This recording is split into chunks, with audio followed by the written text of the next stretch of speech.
उसके बाद वह गजेंद्र स्वयं उस जलाशय में अंदर घुसकर अपनी सूंड में जल भर भर के स्नान करने लगा। सुखदेव जी कहते हैं, परीक्षित, उसी सरोवर में एक ग्राह रहता था जिसे हम मगर कहते हैं। उस मगर ने क्या किया, हाथी के पैर को पकड़ लिया, अपने दांतों में जकड़ लिया। एहसास तो हो गया हाथी को कि किसी ने मेरे पैर को पकड़ा है, लेकिन मन में क्या सोचता है, जिसने भी मेरा पैर पकड़ा है शायद उसे अभी मालूम नहीं है कि मैं जंगल का राजा हूं। जब मालूम पड़ जाएगा तो अपने आप छोड़ देगा। अहंकार था उस हाथी के अंदर कि मैं जंगल का राजा हूं।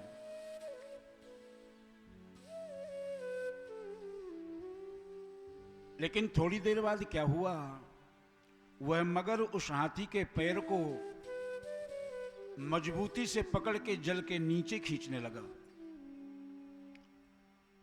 आपको एक बात बता दूं, ये जल के अंदर रहने वाले जो जीव होते हैं ना, जल के अंदर जब तक रहते हैं इनके पास बड़ी शक्ति रहती है, लेकिन जैसे ही पानी से बाहर आए ये निर्जीव हो जाते हैं, इनकी शक्ति कमजोर हो जाती है।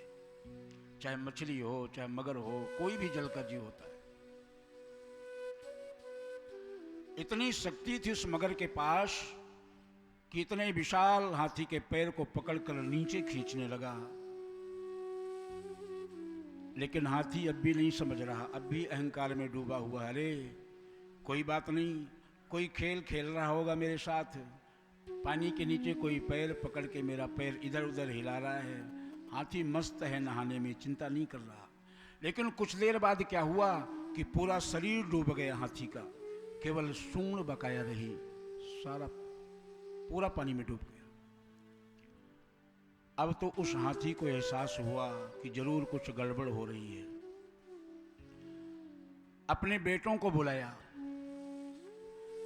बेटों को आवाज लगाई कि बेटा मैं संकट में हूं, शायद मेरे पैर को किसी ने पकड़ रखा है और नीचे की ओर खींच रहा है, मुझे बचाओ, मेरी रक्षा करो।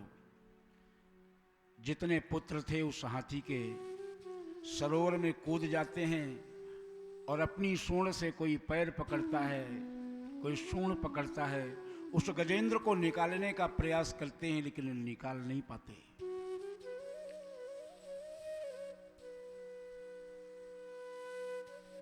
सुखदेव जी कहते हैं, परीक्षित, अपनी पत्नियों को बुलाया उसने, गजेंद्र ने।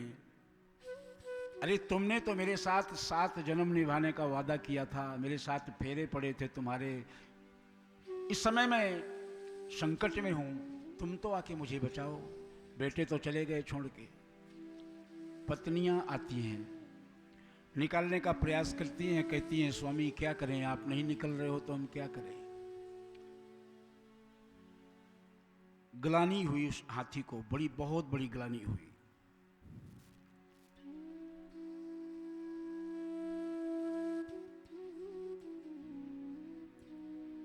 आज हाथी के मन में विचार आया कि इन हाड़ मांस के पुतलों से मैं मदद मांग रहा हूं, जो अपनी स्वयं मदद नहीं कर सकते, मेरी क्या मदद करेंगे। अगर मदद मांगनी है तो उससे मांगो ना जिसने मुझे बनाया है। बोलो राधे राधे।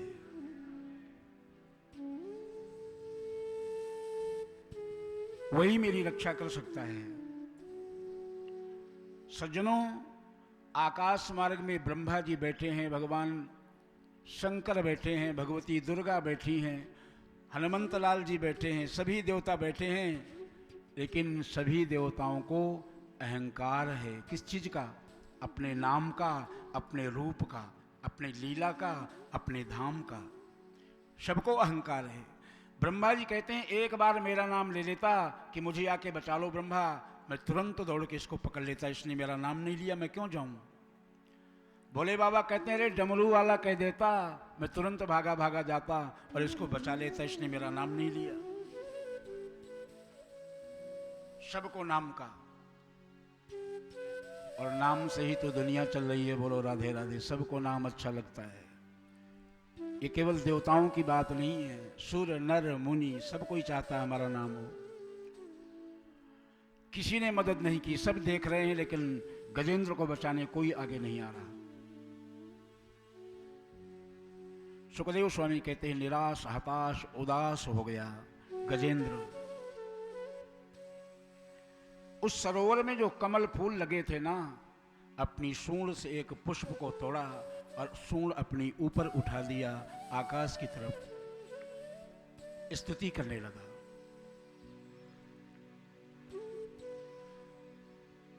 लेकिन सज्जनों, गजेंद्र ने जो स्तुति की ना भगवान की, उसमें किसी देवता का नाम नहीं था।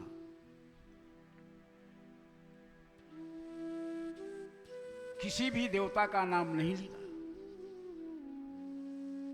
गजेंद्र कहते हैं हे प्रभु, किशोन्तः सरस्सु बले न गृहीतयार्तो दृष्ट्वा गरुत्मतिहरं कौपात चक्रम कि उच्छिप्य शाम्बुजकरं गिरमाह क्लच्चा नारायणखिल गुरो भगवन् नमस्ते। गजेंद्र कहता है हे प्रभु, मैं संकट में हूं, मेरी रक्षा करो। न राम कह रहा, न कृष्ण कह रहा, न हनुमान कह रहा, न शंकर कह रहा। गजेंद्र कह रहा है जिसने मुझे बनाया है वो आके मेरी रक्षा करे। जिसने मेरे शरीर में चलने फिरने की शक्ति दी है वो आकर मेरी रक्षा करे। गजेंद्र कहते हैं जो क्षेत्रज्ञ है, क्षेत्र कहते हैं शरीर को, क्षेत्रज्ञ कहते हैं इसकी रक्षा करने वाले को। जो क्षेत्रज्ञ है वो क्षेत्रज्ञ आकर के मेरी रक्षा करे। नाम किसी का नहीं ले रहा।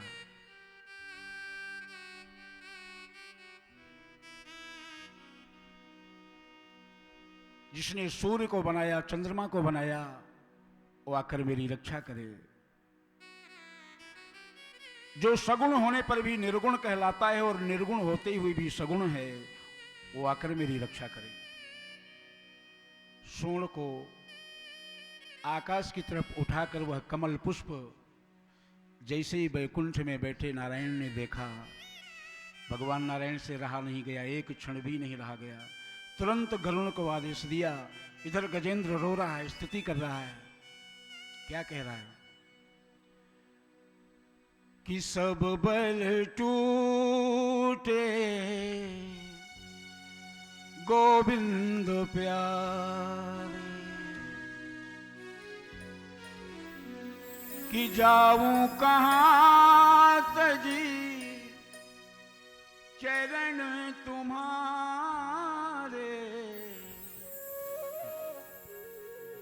सब बल टूटे गोविंद प्यारे, सब बल टूटे गोविंद प्यारे, सब बल टूटे गोविंद प्यारे, सब बल टूटे गोविंद प्यारे, जाऊं कहां तजी चरण तुम्हारे, सब बल टूटे गोविंद प्यारे, सब बल टूटे गोविंद प्यारे।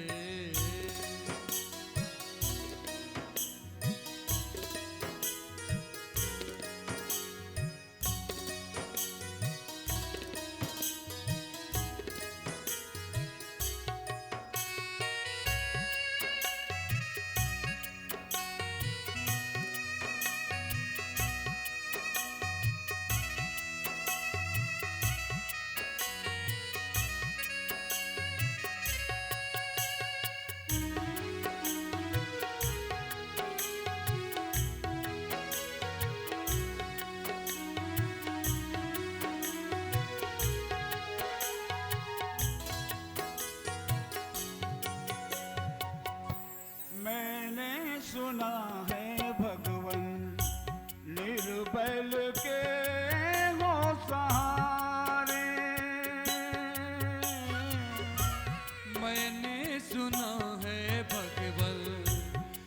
निर्बल के हो सहारे, साथ नहीं है कोई जितने भी थे हमारे, साथ नहीं है कोई जितने भी थे हमारे। जाऊं कहाँ तजी शरण तुम्हारे, सब बल टूटे गोविंद प्यारे, सब बल टूटे गोविंद प्यारे।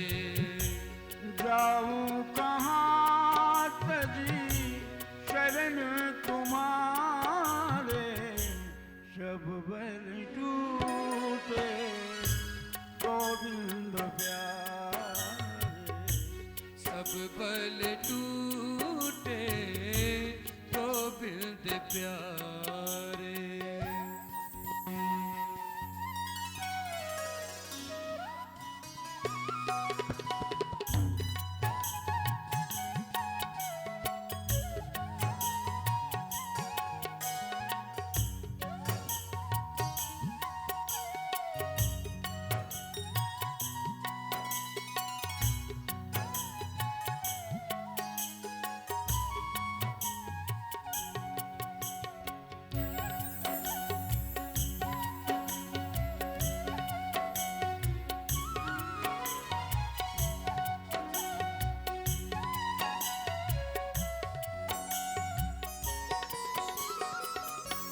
अब तक समझ ना पाया तूने बनाया संसार है,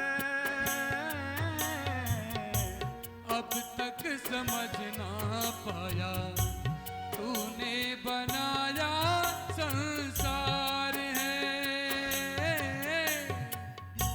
माया तेरी है न्यारी सबका तू पालनहार है, माया तेरी है न्यारी सबका तू पालनहार है। दास तेरा प्रभु रोके पुकारे, सब बल टूटे गोविंद प्यारे, सब बल टूटे गोविंद प्यारे। जाऊं कहाँ तजी चरण तुम्हारे, सब बल टूटे गोविंद प्यारे, सब बल टूटे गोविंद प्यारे।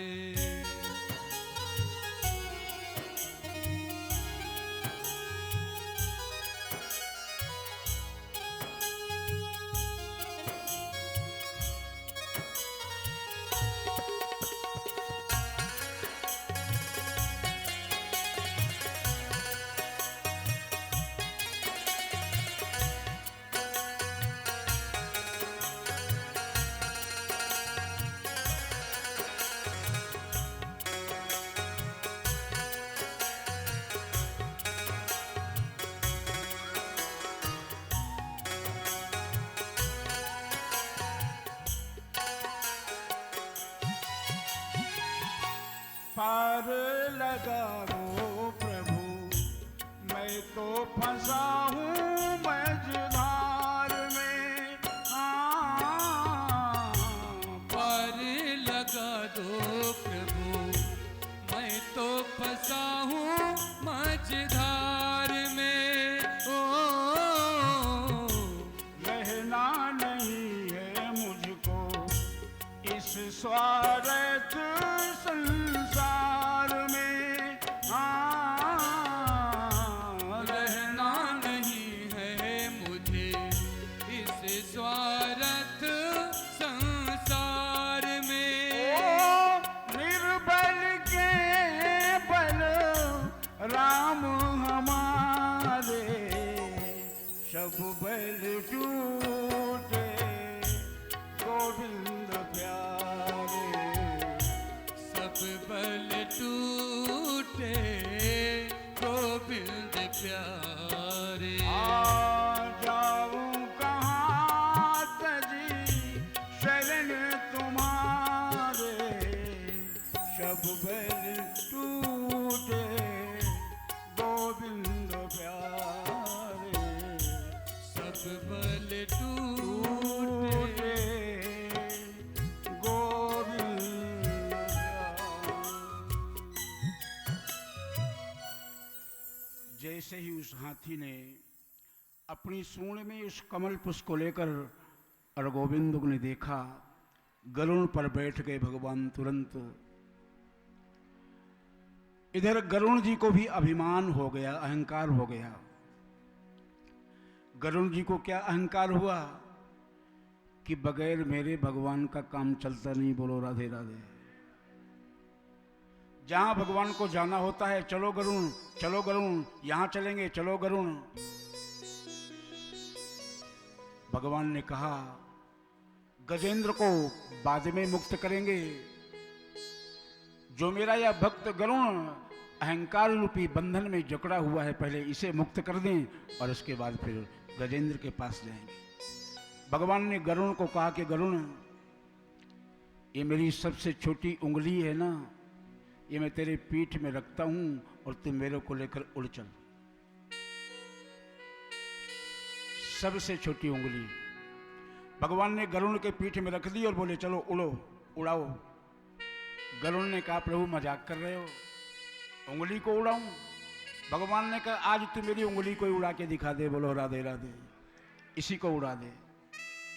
अब जैसे ही प्रभु ने गरुड़ के पीठ में अपनी उंगली रखी, अब गरुड़ जी फड़फड़ाने लगे, पंख फड़फड़ाने लगे, पसीना पसीना हो गए, लेकिन उंगली को लेकर सस से मस नहीं हुए।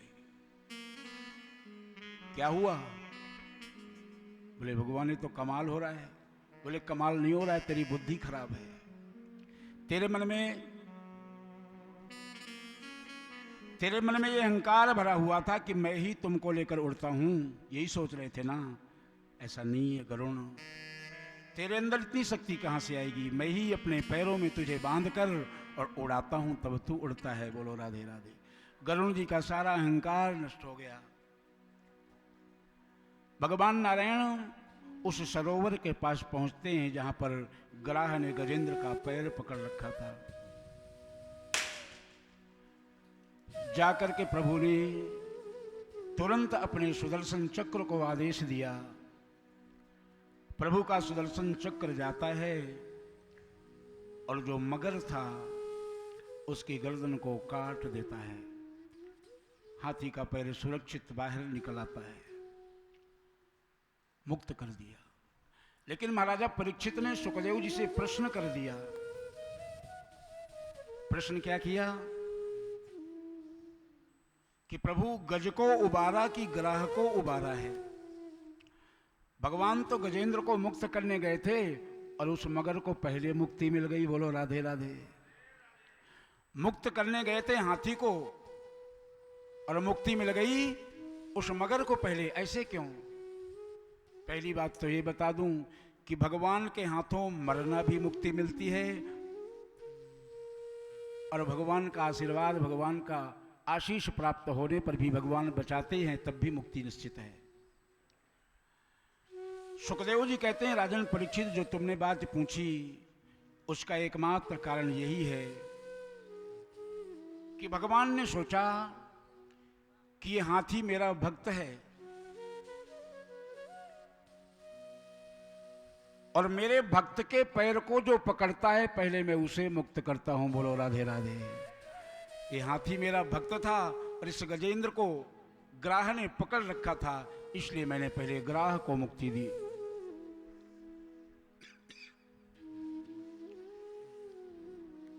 ये जो ग्राह था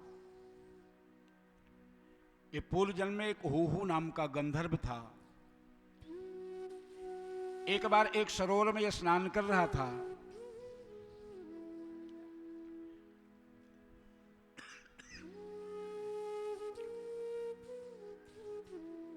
स्नान करते ही उसी सरोवर में देवल नाम के ऋषि स्नान कर रहे थे। इस गंधर्व ने ऋषि के पैर को पकड़कर खींचा, मजाक करने लगा। ऋषि क्रोधित हो गए और इसे श्राप दे दिए कि तू पानी के नीचे मेरे पैर को पकड़कर हिला रहा है, डुला रहा है, मैं तेरे को श्राप देता हूं कि जा तू पानी में रहने वाला ग्राह बन जा। तभी से यह गंधर्व और ग्राह की योनि प्राप्त कर ली। ये हाथी भी इंद्रदुम्न नाम का राजा था, भगवान का बहुत बड़ा भक्त था। एक बार अपने घर में पूजा घर में बैठकर पूजा कर रहा था।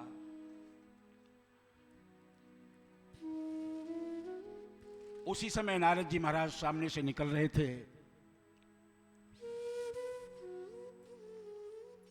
जय हो।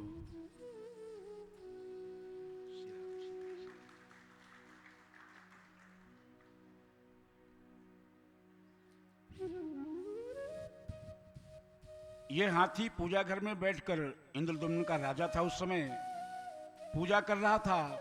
नारद जी वहां से निकले तो न तो नारद जी को नमस्कार किया न प्रणाम किया, जड़ की तरह बैठे बैठे नेत्र बंद करके माला जप रहा था। नारद जी ने श्राप दे दिया कि जड़ की तरह, जड़ बुद्धि की तरह बैठा है, जाके तेरे को जड़ योनि प्राप्त हो जाए। वही राजा इंद्रदुम्न आकर के हाथी बना। सुखदेव जी कहते हैं, परीक्षित, भगवान की पूजा करते समय भगवान के चरणों में जो भी हम तुलसी पुष्प चढ़ाते हैं, भूल कर भी गंदी जगह में नहीं जाना चाहिए। बोलो राधे राधे। एक बार क्या हुआ,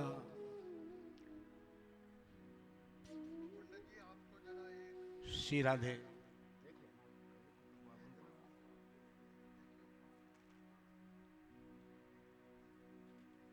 दुर्वासा जी महाराज भगवान नारायण के यहां पहुंचे दर्शन के लिए। भगवान नारायण स्वभाव को पहचानते थे दुर्वासा जी के, तो भगवान ने बहुत स्वागत किया दुर्वासा जी का। सुंदर पकवान खिलाए और जब चलने लगे, विदाई हुई दुर्वासा जी की, तो भगवान जब अपने हृदय में जिस माला को डालते हैं, सुंदर कौस्तुभ मणि की माला, और दुर्वासा जी के गले में डाल दी। दुर्वासा जी ने क्या किया कि भगवान की उस प्रसादी माला को लेकर और इंद्र के यहां पहुंच गए। इंद्र भी देवताओं का राजा है, साधारण आदमी नहीं है। इंद्र ने भगवान से ज्यादा दुर्वासा जी का स्वागत कर दिया। बहुत खुश हो गए दुर्वासा जी, और खुश होकर जो माला प्रसाद के रूप में भगवान ने दी थी दुर्वासा जी को, उस माला को उतारकर इंद्र के गले में पहना दिया।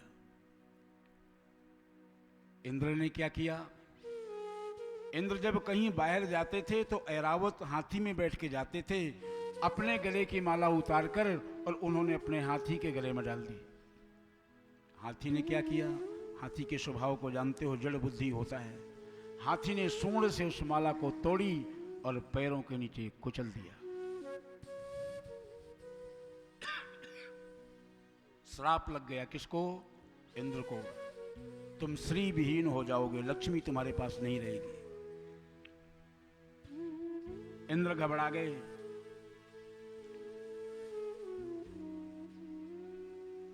जितने भी देवता थे घबरा गए, किसी के पास कुछ नहीं था।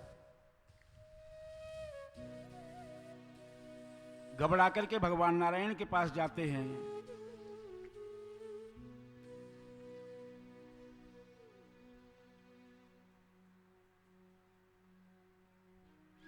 इधर दैत्यों को मालूम पड़ा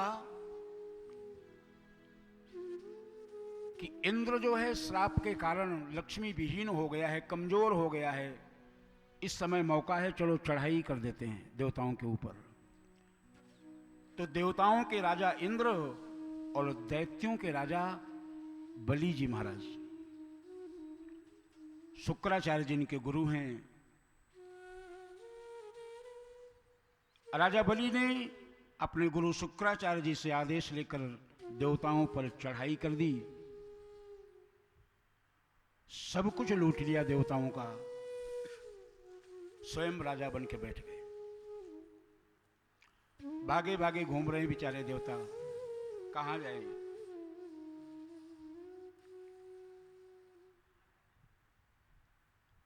भगवान नारायण के पास गए। भगवान नारायण से पूछा कि प्रभु अब हम कहां जाएं? देवलोक के राजा तो महाराजा बलि बने बैठे हैं और हमें निकाल दिया, हम कहां जाएं? हमारी मदद करो। भगवान ने कहा, देवताओं, बलि के ऊपर इस समय उसके गुरु की कृपा है, और जिसके ऊपर गुरु की कृपा होती है ना, उसका कोई कुछ बिगाड़ नहीं सकता। बोलो राधे राधे। कोई नहीं बिगाड़ सकता। मैं भगवान होकर भी तुम्हारी कोई मदद नहीं कर सकता। भगवान ने साफ शब्दों में कह दिया, जाओ।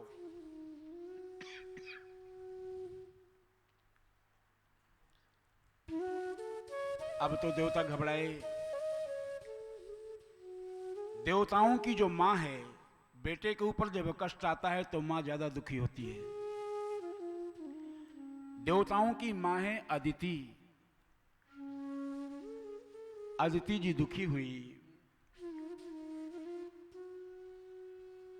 और कश्यप जी से कहने लगी कि आजकल मेरे बेटा जो देवता है ना, वो दुखी होकर जगह जगह भटक रहे हैं, क्योंकि देवराज की सीट पर इस समय महाराजा बलि बैठे हुए हैं। उन्होंने सबको भगा दिया, निकाल दिया। कहां जाए?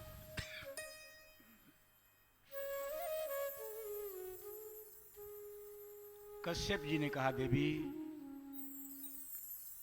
आप घबराओ नहीं, मैं आपको एक व्रत बतलाता हूं। उस व्रत का नाम है पयो व्रत। फाल्गुन के महीने में किया जाता है।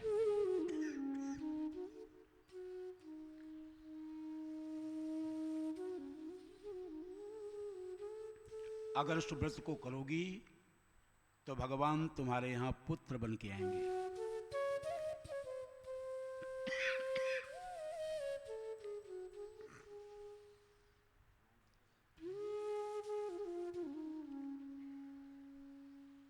बारह दिन का व्रत बता दिया।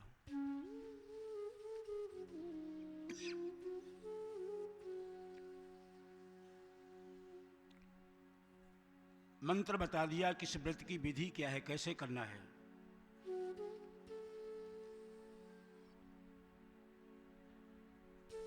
अदिति उस मंत्र को पाकर के बड़ी प्रसन्न हुई। वह मंत्र था कि यज्ञेश यज्ञ पुरुषाच्युत तीर्थ पाद तीर्थ स्रव श्रवण मंगल नाम धेय किया पन्न लोक ब्रजिनो पशमो दयाद्य शम्नः क्रभीज भगवन्नमि दीननाथ।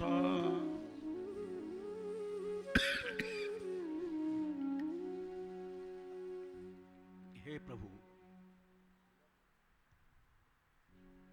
जैसे ही इस मंत्र का माता अदिति ने जाप किया,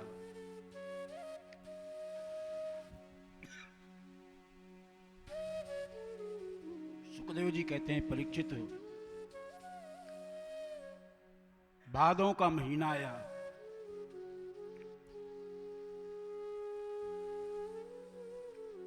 बड़ा पावन कहा गया है भादों का महीना। भादों के महीने में ही किशोरी जी का प्राकट्य हुआ।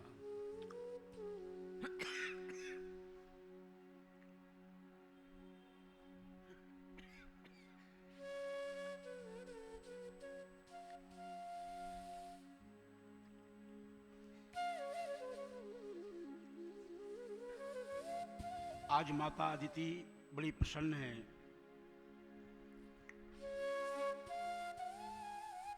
क्योंकि भगवान ने कृपा की है, कहा है कि मैं आऊंगा तुम्हारे यहां पुत्र बन के। सुखदेव जी कहते हैं